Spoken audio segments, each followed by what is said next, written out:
একজন ইউটিউবার বলতেছে অপারেশন গোপালগঞ্জ, আবার বলতেছে গোপালগঞ্জে এনসিপির পরীক্ষা শুরু, আর আরেকজন বলতেছে যে টুঙ্গি পাড়ারে মাটির সাথে মিশাই দিয়ে দিব। তো এই ধরনের উস্কানিগুলো আজকের এই বিশৃঙ্খলা, আজকের এই অপদস্থ হওয়ার কারণ কিনা আমি এনসিপিকে এটা বিবেচনা করার অনুরোধ করব। আজকে আপনাদেরকে ডিসিশন নিতেই হবে যে আপনারা ইউটিউবারের কথায় রাজনীতি করবেন কিনা। আপনারা যেই হন, আপনাদের সাইজ যতটুকু হোক, এখন একটা দল করেন না। দল মানে আপনাদের সামনে যদি 10 জন দেখা যায়, এটা আসলে আপনার লোক সংখ্যা না। সারা বাংলাদেশের এই 10 লাখ মানুষ, আপনি 10 জন দেখা যাচ্ছে, কিন্তু 10 লাখ মানুষ আপনার জন্য দোয়া করে, সমর্থন করে, বা আরও বেশি মানুষ করে, কিন্তু করে। একটা রাজনৈতিক দল কত বড়, কত শক্তি, তার চেয়ে গুরুত্বপূর্ণ কত মানুষ তাকে পিছন থেকে দোয়া করে ব্যাকআপ দেয়। আজকে একবারে শুরুর থেকে সারা দিন অ্যানালাইসিস করেন, দেখেন এইখানে জামাত কয়েকদিন আগে প্রোগ্রাম করেছে, শান্তিপূর্ণভাবে র্যালি করেছে, মিছিল করেছে, প্রোগ্রাম করেছে, কোনো সমস্যা হয়েছে? কোনো সমস্যা হয়েছে? আওয়ামী লীগ জামাতকে কম অপছন্দ করে, কম ঘৃণা করে, তারপরেও গোপালগঞ্জে তারা প্রোগ্রাম করেছে। আপনারা কেন করতে পারলেন না? খুব সাধারণ একটা সম্মানের সঙ্গে প্রোগ্রাম করবেন, আপনারা চলে আসবেন, কিন্তু কেন করতে পারলেন না? কি কি কারণ? কারা কারা এই উস্কানিটা দিয়ে এখানের পরিবেশটা ঘোলাটে করলো? এগুলো যদি আপনারা বিচার বিশ্লেষণ না করেন এবং আবার যদি এসব ইউটিউবারের ফাঁদে পা দেন, তাহলে কিন্তু মানে দেখেন আজকে যেটা হলো, আপনারা পুলিশ পাহারা নিয়ে গেলেন 2 মিনিটে সেই গলা ফাড়ায় বক্তব্য দিলেন, মনে হয় গোপালগঞ্জ নামে কোনো দেশই মানে জেলায় বাংলাদেশে নাই এইরকম।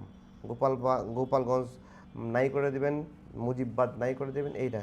আরে ভাই, গোপালগঞ্জে আপনি বক্তব্য দিতে গেছেন, প্রোগ্রাম করতে গেছেন, ওইখানে শেখ মুজিবকে কটাক্ষ করে বক্তব্য দেওয়ার প্রয়োজন আছে? ওই এলাকার যে বিএনপি করে, যে জামাত করে, সেও তো ওখানে শেখ মুজিবুর রহমানকে পছন্দ করে, ভালোবাসে, তাদের মাটির সন্তান না? আপনি সেখানে যেয়ে এই ধরনের বেইজ্জতিমূলক কথা বলবেন, এভাবে? আপনারা খুব ভালো করে দেখেন, আপনাদেরকে ইউটিউবাররা সেখানে পাঠাচ্ছে, পাঠানোর সময় আপনারা যাচ্ছেন সহজ সরলভাবে, যাওয়ার সময় ফেসবুকে একটা পোস্ট দিয়ে দিচ্ছে টুঙ্গি পাড়ারে মাটির সাথে মিশাই দিতে হবে। এবার বলেন, আপনাদেরকে পাঠাচ্ছে টুঙ্গি পাড়া মাটির সাথে, একদিকে পাঠালো, আরেক দিকে ওইখানে উস্কানি দিয়ে রাখলো যে টুঙ্গি পাড়ারে আপনারা মাটির সাথে মিশাই দেবেন। পরিণামে কি হলো? সেনাবাহিনীর এপিসিতে করে ঢুইকা ওইখান থেকে চলে আসতে হলো। পুরা বিষয়টা আমাদের সবার জন্য দুঃখজনক, আমাদের জন্য দুঃখজনক। এবং জুলাই গণ অভ্যুত্থানের স্টেক হোল্ডার অংশ আপনারা। তো আপনারা যদি জুলাই গণ অভ্যুত্থানের অংশ হন, জুলাই গণ অভ্যুত্থানের কোনো একটা অংশ যদি খারাপ করে, বেইজ্জতি হয়, মার খায়, আমরা আপনাদের সমালোচক, সবসময় ভুল ধরি, কিন্তু আজকের যে বিষয়টি, আজকে ভুল ধারণা, আজকে খারাপ লাগা, এই খারাপটা আমার উপরে হতে পারতো, আমাদের উপরে হতে পারতো।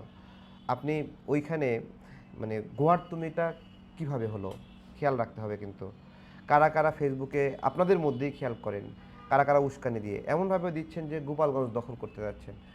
ভাই, একটা জেলার মানুষ, তারা ঐক্যবদ্ধভাবে আছে সেখানে, একটা নির্দিষ্ট রাজনৈতিক দলের, ওইখানেই ওই দলের শিকড়, ওই দলের সব কিছু।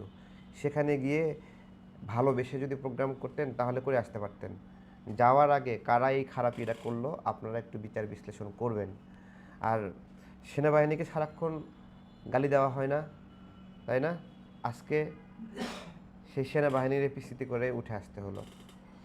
এটা শুধু, আমি আজকে একটা কথা বলি, গোপালগঞ্জে শেখ হাসিনার আওয়ামী লীগের আপনারা যে ফিটনেস দেখলেন না, এই ফিটনেস সারা দেশে ওদের আছে, বিশ্বাস করেন বা না করেন। এনসিপির ভাইরা যে প্রোগ্রাম করতেছেন না 200 মানুষ নিয়ে, ওই 200 মানুষের মধ্যে 100 জন হলো আওয়ামী লীগ। জাস্ট ওদের যদি সিগন্যাল ওরা পায়, জায়গায় আপনাদের ঘাড় মটকায় দেবে। এটা আপনারা বোঝেন, বিশ্বাস করেন। এটা শুধু গোপালগঞ্জে না, সারা বাংলাদেশে, সারা বাংলাদেশে আপনারা যেভাবে আওয়ামী লীগের সঙ্গে দহরম মহরম সম্পর্ক শুরু করছেন না, আজকে সেটার উপহার দেখলেন।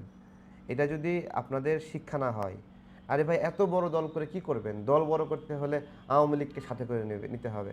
হ্যাঁ, এই থিওরি কই পাইলেন ভাই? দল বড় করতে হলে আওয়ামী লীগকে নিষিদ্ধ করতে হবে, আওয়ামী লীগের লোকদেরকে আপনাদের সাথে নিতে হবে। হ্যাঁ, আওয়ামী লীগ লোক আপনার সাথে করে নেবে, আপনি সাথে করে নেবেন, নিয়ে ওই লোকটাই আবার নাগরিকের উপর নিপীড়ন করবে আপনার দলের হয়ে। ওই লোকটাই আবার নাগরিকদেরকে থাপ্পড় দেবে, চটকানি দেবে, হুমকি ধামকি দেবে। ওই লোকটাই আবার চাঁদাবাজি করবে।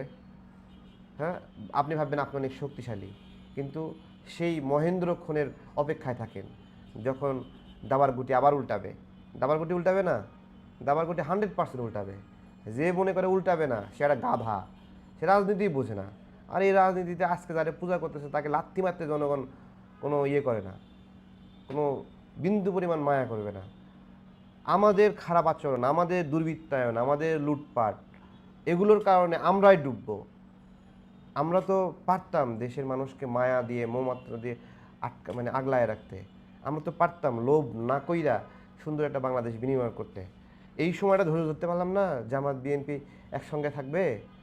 হ্যাঁ বলেন, যে সব একবারে বিএনপিকে মাটির সাথে মিশিয়ে পুঁতায় রাখতে হবে। তো বিএনপি মাটির নিচে পুঁতে রাখলে এই পুরা ঢাকাতে একটা গল্প ছড়াইছে আওয়ামী লীগ নামবে নাকি, গল্প ছড়াইছে।